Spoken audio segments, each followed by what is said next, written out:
Hello guys, welcome back to my channel. So today I'm gonna show you how to look taller by wearing flats. Like akoina flat tongagasu akoina dum wangba manabagi habidi akoina wangba manaba. Akoide always we are comfortable in flats. So most of the time we used to wear flat. We are not comfortable in wearing all most of the time wearing heels and going roam around. So we prefer flats a lot, like sneakers, flats. That's so today I'm going to show you here some tips. I'm going to share you today like how to look taller in flats. So I'm going to show you the first tips. Sida ina first tip utkadabase ina only I'm going to wear black monochrome dress, like tops to black aduga bottoms to black adubu sida bottom to black so animak pre chu loina black to loi happy, but I don't look tall. Some psyche videos na bottoms to loi bottoms to tops to loina kano atne like it's all black aduga magi khumuk sina ina hapse pointed shoes happy ba adu some like simple slipper ne ba aina sida so to ma'am, so it's a basic dress ngaktani all we have in our closet aduna sida yari ma'am se haidi somna yengma kanda aina somde takin tawde som side dan takin tawe bako aduna sida yengma kanda ama takin tawsina aingonda aigi leg ki length to sang uhaleba haidi smai sang urabnina wangwa du mal haleba akoi gi ankles ju uhanba do khoina takin tawsalani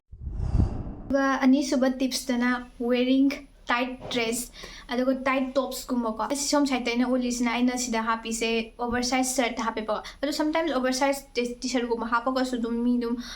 wango dum man bane, but akoina mi jine magadi sum hitang angoda build up angoda height to pinning target ko akoina tight tops kum happy ba aina song gi video sida aina happy se tight tops ne ba happy se adugo som side na happy ba aduga happy ha na som the jeans hapa kan same ngasai ina pointed shoes ka angoda henna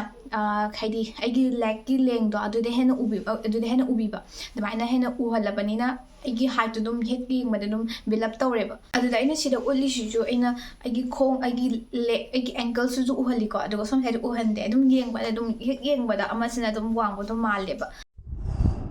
Ahum suba tips na wearing prints. Akoina prints guma wear tawbase kar haigin tamda akoina sum horizontal line selaga guma sepe da khoi height uhalidana adubo akoina ki guma prints guma selaga di akoina khoi print guma selaga na khoi gi height kai da haigi aigi legs length krom da lagi khoi chi khangde but loose oraga so but akoina nemjaraga so we want to wear skirts. The video udise ai amasina hain happy se skirt se horizontal kino gi strap ne baka aduga som side na happy na print ne ba hacking bu matam da hacking da amasina thang naiga aigi print to chatpanina hacking ba da wang ba du mande ba aduga som side sina wang ba look to pi ba hai print to selap ne mara print nga to uwe baka hacking ba da focus pi ba kanda aduna different oye ba aduna sida hena wang malan ba do. Suba tips da showing more skins. I know showing more skin hara ko right yam sekadaba natte habidi akoi comfortable obe dress dum sekadabane adu matam da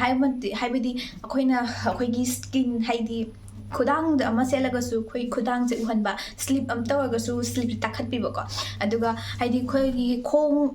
haidi khangam tang selaga su khong di takhat laga ko haidi khangau takhat pi raga and mine sum ankles kuma so ya hen to hama khong guma leng su uhanba haidi hoi duga khoi gi khangau gi waist ma thak se si ju khoi na skin sum haidi pu khitang utpi bako yam so to draga su tum comfortable obe jaga kum da sum haidi khitang so to bi bai ta aduga song gi video sina in utli bise aina full slip happy ba aduga aina wear to is ai trouser ne bako aina trouser gum haidi akoina trouser gum ma aina apply to je aina focus pi je trouser pi je kaino habida khoi gi khong je nuoi bisu yawe nuoi raga di khoi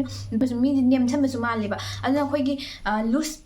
loose trouser gum loose pen gum hapa ga light high waist ro hapa dum yai ko aduna high waist gum hapa ga so khoi loose pen gum hapa se sisina kai tare haidi khoina yengba hek yengba matamda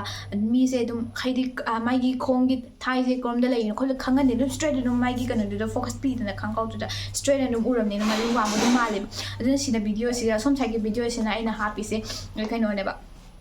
som thai video happy se aina